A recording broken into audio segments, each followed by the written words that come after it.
Hi friends, welcome to fantastic videos. இன்றைக்கி August 7ஆம் தேதி புதன்கிழமை சிறகடி காசை சீரியலில் என்ன நடக்குதுன்னு பார்க்கலாம். இப்போது சீதா வந்து ஃபஸ்ட் கிளாஸில் பாஸ் பண்ணிட்டாங்க. மீனா வந்து ரொம்ப ஹாப்பியாக இருக்காங்க.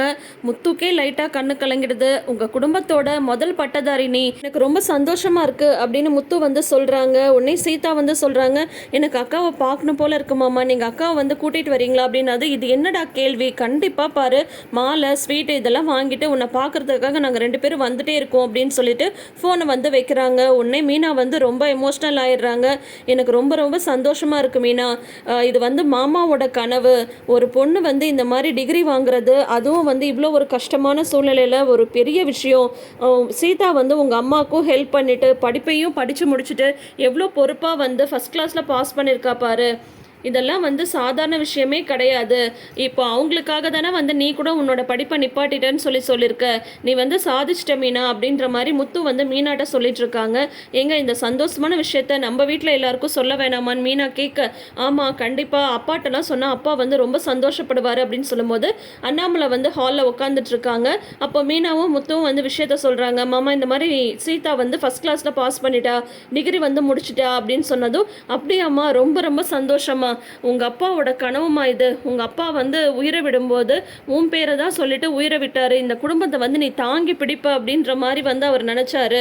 அதே மாதிரி நீயும் சாதிச்சிட்டமா அப்படின்னு சொல்லிட்டு மீனாவை வந்து பாராட்டுறாரு அண்ணாமலை. யார், என்ன விஷயம், என்ன நடந்திருக்கீங்க அப்படின்ற மாதிரி விஜயா வந்து வெளியில் வராங்க. அதுக்கு வந்து அண்ணாமலை சொல்கிறாங்க, சீதா வந்து பாஸ் பண்ணிட்டா அப்படின்னதும், சீதாவா, எந்த சீதா அப்படின்னதும், ஏன் உனக்கு எத்தனை சீதாவை தெரியும், மீனாவோட தங்கச்சி சீதா தான், அவள் வந்து காலேஜில் டிகிரி முடிச்சுட்டு ஃபஸ்ட் கிளாஸில் பாஸ் பண்ணியிருக்கா அப்படின்னு சொல்கிறாங்க.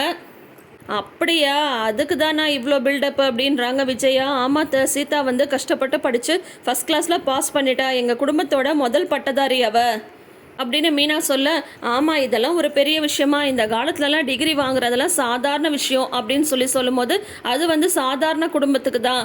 ஆனால் வந்து இவங்க குடும்பம் எவ்வளோ கஷ்டப்பட்டு ஒரு பொண்ணை வந்து படிக்க வச்சுருக்காங்க. மீனா ஆகட்டும், அவங்க அம்மா ஆகட்டும், அவங்க எல்லாரும் பூக்கட்டி கஷ்டப்பட்டு அவளை படிக்க வச்சுருக்காங்க. சீதா மட்டும் என்ன, அவள் அவங்க அம்மாவுக்கும் உதவி பண்ணிவிட்டு படிப்புலையும் வந்து நல்லா கவனம் செலுத்தி ஃபஸ்ட் கிளாஸில் பாஸ் பண்ணியிருக்கா அப்படின்னு சொல்லும்போது, உன்னை ரோகிணியும் மனோஜும் வந்து வராங்க. ரோகிணி வந்து கேட்குறாங்க, என்ன யார் பாஸ் பண்ணிட்டாங்க அப்படின்னதும் மீனா வந்து சொல்கிறாங்க, ரோகிணி என் தங்கச்சி சீதா வந்து ஃபஸ்ட் கிளாஸில் வந்து பாஸ் பண்ணிட்டா அப்படின்னதும், அப்படியா ரொம்ப பெரிய விஷயம், ரொம்ப ரொம்ப சந்தோஷம் அப்படின்னு சொன்னதும் உடனே மனோஜ் வந்து சொல்கிறாங்க, ஆமாம் இதெல்லாம் ஒரு விஷயமா, இந்த காலத்தில் டிகிரி வாங்குறதெல்லாம் சாதாரண விஷயம், அதுவும் ஒரு டிகிரின்றதெல்லாம் ஒரு மேட்டரே கிடையாது. என்ன மாதிரி 4-5 டிகிரி வந்து வாங்கியிருக்கணும், என்ன எனக்கு டைம் தான் பத்தலை, இல்லைன்னா இன்னும் கூட நான் படிச்சிருப்பேன் அப்படின்னதும் உடனே முத்து வந்து சொல்கிறாங்க, ஆமாண்டா, இன்னும் வந்து அப்பாவோட காசை வந்து நீ கரியாக்கியிருப்ப, வேற என்ன செஞ்சிருப்ப, வேலைக்கு போகாமல் அப்படியே படிக்கிறேன்னே ஓட்டிகிட்டு இருந்திருப்ப.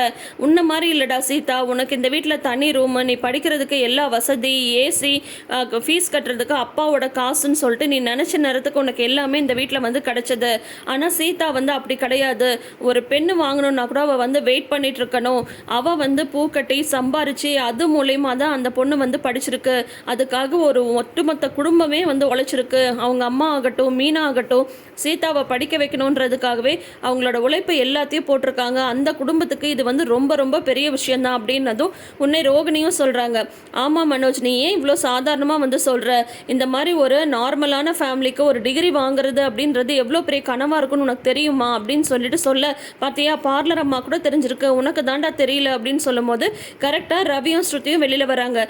என்ன விஷயம் எல்லாரும் பேசிகிட்டு இருக்கீங்க அப்படின்னு சொல்லும்போது, ஸ்ருதி இந்த மாதிரி என் தங்கச்சி சீதா வந்து ஃபஸ்ட் கிளாஸில் பாஸ் பண்ணிட்டா அப்படின்னு சொல்லிட்டு மீனா வந்து சொல்கிறாங்க. அப்படியா, ரொம்ப ரொம்ப ஹாப்பி, நான் கூட அவளுக்கு ரிசல்ட் வரும்னு சொல்லிட்டு நாங்கள் 2 பேரும் பேசிகிட்டு இருந்தோம். ரவி, நம்ம வந்து அவளுக்கு ஏதாவது ஒரு நல்ல கிஃப்ட் வந்து வாங்கி தரணும், எங்களோட சார்பில் வந்து நீங்கள் வந்து விஷ் பண்ணிவிடுங்க, கிஃப்ட் வாங்கிட்டு நம்ம போய் சீதாவை பார்க்கலாம், ஒன்று பண்ணலாம், இன்றைக்கி வந்து நீ வீட்டில் வந்து பிரியாணி செஞ்சுட்டு மீனாக்கு வந்து இன்றைக்கி லீவ் கொடுத்துடலாம் அப்படின்ற மாதிரிலாம் ஸ்ருதி வந்து சொல்லிட்டு இருக்காங்க. என்னம்மா ஸ்ருதி, இந்த ஒரு சாதாரண விஷயத்துக்கு வந்து இவ்வளோ பில்டப் எல்லாரும் வந்து கொடுத்துட்ருக்கீங்க, அவள் என்ன ஒரு டிகிரி தானே வாங்கியிருக்கா, அதுக்கு எதுக்கு நீ வந்து என்னமோ கிஃப்டெல்லாம் தரணும்னு சொல்கிற, பிரியாணிலாம் சமைக்கணுன்ற அப்படின்னு சொல்லிட்டு விஜயா சொல்ல, உடனே வந்து ஸ்ருதி வந்து சொல்கிறாங்க, அவள் எங்களோட ஃப்ரெண்ட் ஆண்டி, அவளுக்கு வந்து லைஃப்பில் ஒரு நல்லது நடந்திருக்கு, அப்போ நாங்கள் எல்லாரும் சேர்ந்து அதை வந்து என்ஜாய் பண்ண வேணாமா, செலிப்ரேட் பண்ண வேணாமா, ரவி நம்ம வந்து ஒரு வாட்ச் வாங்கி கொடுக்கலாம் அப்படின்னதும், என்னது வாட்சா, இதுக்கெல்லாம் வாட்சா அப்படின்றாங்க விஜயா. இதில் என்ன ஆண்டி இருக்குது அப்படின்னு சொல்லும் போது அண்ணாமலை வந்து திட்டுறாங்க, அவளுக்கு வந்து அவங்க செய்யணும்னு நினைக்கிறாங்க, இதில் உனக்கு என்ன கஷ்டம் அப்படின்னு சொல்லும்போது, இதெல்லாம் தேவையா, ரொம்ப ஓவராக தான் இருக்குது அப்படின்னு சொல்லும்போது டக்குன்னு முத்து வந்து ஓடி போய் டம்ளரில் தண்ணி எடுத்து வந்துடுறாங்க. இந்தாங்கம்மா அப்படின்றாங்க. எதுக்கு அப்படின்னு கேட்க, இல்லை உங்களுக்கு ஒரே வயிற்றுச்சலாக இருக்குது, இதை குடிங்க அணைஞ்சிடும் அப்படின்னதும் உடனே அண்ணாமலை வந்து திட்டுறாரு. உனக்கு கொஞ்சமாவது அறிவு இருக்காடா அப்படின்னதும் என்னன்னு எல்லாரும் பார்க்குறாங்க. அது வந்து எரிமலடா, இந்த ஒரு டம்ளர் தண்ணியில் வந்து எப்படி வந்து அது அணையும் அப்படின்னு அண்ணாமலை சொல்ல, ஆமாம் என்னை வந்து ஏதாவது சொல்லனா உங்களுக்கு வந்து தூக்கம் வராதே அப்படின்ற மாதிரி சொல்கிறாங்க. ரவி வா, நம்மளுக்கு வந்து நிறைய வேலை இருக்குது, நம்ம ஷாப்பிங் போகணும், அதுக்கப்புறம் நீ சமைக்கணும் அப்படின்னதும் கரெக்டாக வந்து மீனாவோட அம்மா கால் பண்ணுறாங்க. என்ன மீனா, சீதா வந்து சொன்னால அப்படின்னதும், ஆமாம்மா எனக்கு ரொம்ப சந்தோஷமாக இருக்குது அப்படின்றாங்க. உடனே வந்து அவள் பேசும்போது நானும் பக்கத்தில் தாண்டி இருந்தேன், இப்போ வந்து நானும் சீதாவும் கோயிலுக்கு போகலான் இருக்கோம், நீயும் மாப்பிள்ளையும் வந்துடுறீங்களா அப்படின்னதும், கண்டிப்பாக வரோம் அப்படின்றாங்க. எங்கே நம்மளை வந்து அம்மா கோயிலுக்கு வர சொல்கிறாங்க அப்படின்னதும், அதை விட வேறு என்ன நம்மளுக்கு முக்கியமான வேலை இருக்குது, வா கிளம்பலாம் அப்படின்னு சொல்கிறாங்க. அதுக்கப்புறம் கோயிலில் வந்து பார்த்திங்கன்னா சீதாவும் அவங்க அம்மாவும் வந்து இருக்காங்க, கூட சத்யாவும் இருக்காங்க. அவங்க கூட பூ கட்டுறவங்க, அதுக்கப்புறம் அவங்களுக்கு தெரிஞ்சவங்க எல்லாரும் சீதாவை வந்து பாராட்டிகிட்டு இருக்காங்க. நீ வந்து சாதிச்சிட்ட சந்திரா, உன் வீட்டுக்காரர் இறந்ததுக்கப்புறம் நீ என்ன பண்ண போகிறன்னு சொல்லிட்டு நாங்களுமே எல்லாருமே வந்து யோசிச்சுட்டு இருந்தோம். ஆனால் நீ ஒரு தனி ஆளாக இருந்து இந்த மாதிரி அவளை வந்து படிக்க வச்சுருக்க அப்படின்னதும், இது எல்லாத்துக்கும் காரணம் வந்து மீனா தான். மீனா வந்து அவளோட படிப்பையே விட்டுட்டு இவங்க 2 பேரையும் வந்து படிக்க வைக்கணுன்றதுக்காக எங்களோட சேர்ந்து பூ கட்டி அவ்வளோ கஷ்டப்பட்டு என் வீட்டுக்கார் இறந்ததுக்கப்புறம் என்ன பண்ண போகிறோன்னு சொல்லிட்டு நான் வந்து அப்படியே தடுமாறி நின்னப்போ, என் மீனாவை வந்து கல்யாணம் பண்ணிக்கிட்டது மட்டும் இல்லாமல் எங்கள் குடும்பத்துக்கும் எங்கள் மாப்பிள்ளை வந்து அவ்வளோ ஹெல்ப் பண்ணியிருக்காரு, அவங்க 2 பேரும் இல்லைன்னா இதெல்லாம் நடந்தே இருக்காது அப்படின்ற மாதிரி சந்திரா வந்து சொல்லிகிட்ருக்காங்க.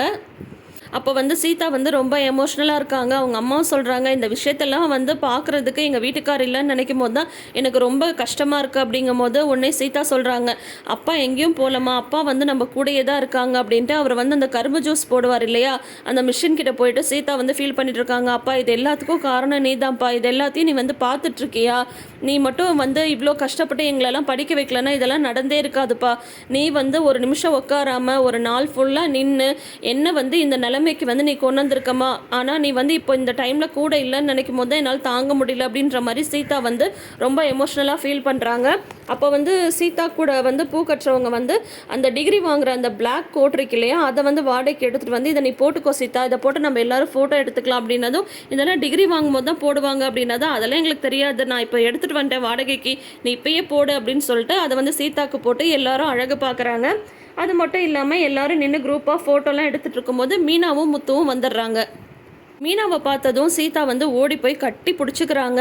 அக்கா இது எல்லாத்துக்கும் காரணம் நீதான்க்கா, நீ வந்து உன்னோட படிப்பை விட்டுட்டு என்னை வந்து படிக்க வச்சுருக்க, நீ வந்து ஸ்கூலில் ஃபஸ்ட் ரேங்க் எடுத்துகிட்டு இருந்த, ஆனால் நானும் சத்யாவும் படிக்கணுன்றதுக்காக உன்னோட படிப்பெல்லாம் விட்டுட்டு அம்மா அப்பாவுக்கு ஹெல்ப் பண்ணி என்னை இந்த நிலைமைக்கு கொண்டு வந்திருக்க அப்படின்னதும், என்ன மீனா நிஜமாக நீ ஸ்கூலில் வந்து ஃபஸ்ட் ரேங்க் எடுப்பியா அப்படின்னு சொல்லிட்டு முத்து வந்து கேட்குறாங்க. ஆமாம் அக்கா தான் வந்து ஸ்கூல்லலாம் ஃபஸ்ட் ரேங்க் வந்து எடுப்பாங்க, ஆனால் 3 பேரையும் படிக்க வைக்க முடியாதுன்னு சொல்லிட்டு தான் வந்து அக்கா வந்து படிப்பை நிப்பாட்டிட்டு எங்களுக்காக வந்து அக்கா உழைச்சிட்டு இருந்தா அப்படின்னு சொல்கிறாங்க.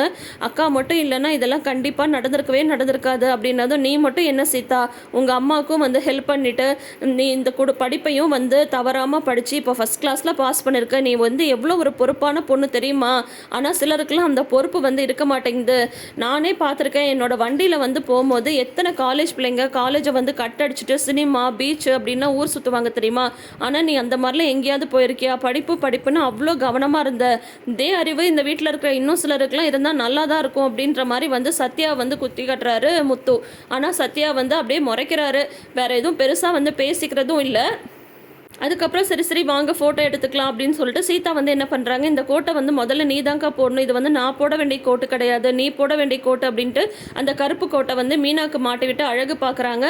அதுக்கப்புறம் மீனா முத்து அப்புறம் இவங்க எல்லாரும் சேர்ந்து ஃபோட்டோலாம் எடுத்துட்டதும் அப்புறம் முத்து வந்து சரி நான் கிளம்புறேன் நீ இருந்துட்டு வா அப்படின்னு சொல்லிட்டு மீனாட்ட சொல்லிட்டு முத்து வந்து கிளம்புறாரு. இப்போ என்னவா அவருக்கு என்ன தானே குத்தி காட்டி பேசினாரு, ஏன் இந்த குடும்பத்துக்காக நான் என்ன பண்ணாமல் இருக்கேன் அப்படின்னு சொல்லிட்டு சத்யா சொல்ல, ஏண்டா அவர் வந்து யதார்த்தமாக தானே சொன்னார், உடனே உனக்கே இவ்வளோ கோவம் வருதுன்னு மீனா சொல்ல, சரி இந்த நல்ல நாளில் இந்த மாதிரிலாம் கோச்சிட்டு ஆளாளுக்கு சண்டை போட வேண்டாம் அப்படின்னு சொல்லிட்டு சந்திரா வந்து சமாதானப்படுத்தி விட்டுறாங்க. அதுக்கப்புறம் மனோஜும் ரோகிணியும் வந்து கடையில் வந்து கணக்கு பார்த்துட்ருக்காங்க. அப்போ வந்து கணக்கு வந்து கொஞ்சம் இடிக்குது. இந்த காசு எப்படி செலவாச்சு அப்படின்னு கேட்க, நான் வந்து ஹோட்டலில் போய் சாப்பிட்டேன், அதில் செலவாச்சுன்னு மனோஜ் சொல்ல, இந்த மாதிரி வந்து ஒரு நாளைக்கு 2000 ரூபாய்க்கு நீ சாப்பிடணுமா அப்படின்னது, நான் ஒரு பெரிய பிஸ்னஸ் மேன், நான் போய் எப்படி ஒரு சாதாரண ஹோட்டலில் சாப்பிட்றது அப்படின்ட்டு ஒரு பில்டப் கொடுத்துட்ருக்க, பேங்க்லேருந்து ஆள் வராங்க.